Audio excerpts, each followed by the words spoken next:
Salam, selamat pagi dan salam sejahtera bagi kita dimanapun Anda berada. Dan tidak lupa kami mengucapkan selamat ulang tahun bagi Anda yang merayakan ulang tahun kelahiran dan juga ulang tahun pernikahan di tengah-tengah rumah tangga dan saat ini.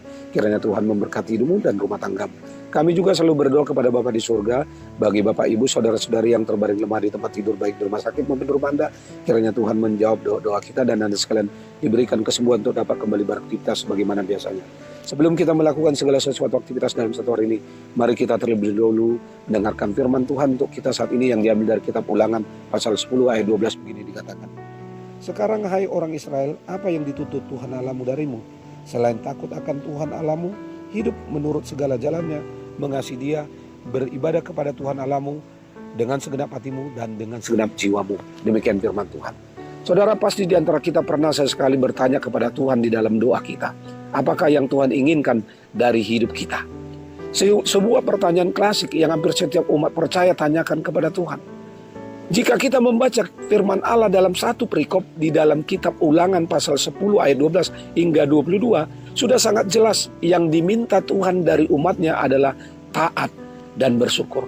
Saudara, kitab Ulangan berisi pidato-pidato perpisahan Musa kepada orang Israel di dataran Moab.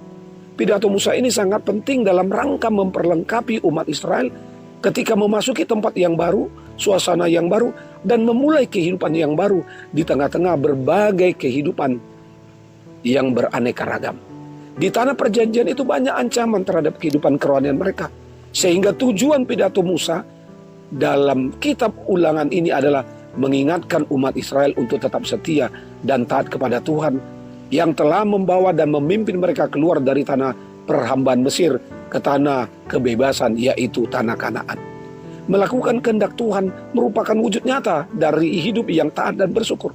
Kehendak Tuhan itu adalah takut akan Tuhan, hidup menurut jalan yang ditunjukkan Allah, mengasihi dan beribadah kepada Allah dengan segenap hati, dengan segenap jiwa, serta berpegang teguh pada perintah dan ketetapan Tuhan.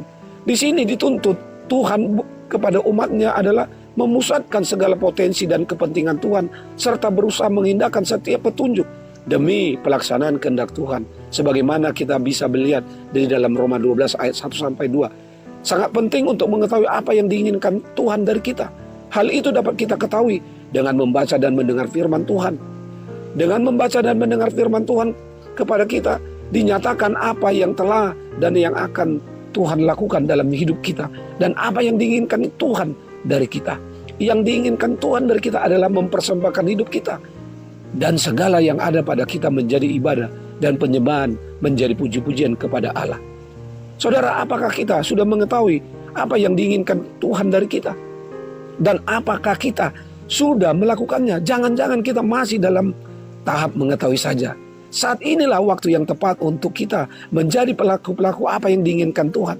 Jika kita melakukan hal-hal itu, hidup kita akan diberkati dan menjadi berkat bagi orang banyak. Mari saudara-saudari, di dalam menjalani aktivitas satu hari ini, apa yang berkenan di hadapan Tuhan, supaya itu yang menjadi fokus, dan itulah yang akan menjadi jalan kita untuk memuliakan Tuhan. Selamat beraktivitas, Tuhan Yesus memberkatimu. Salam.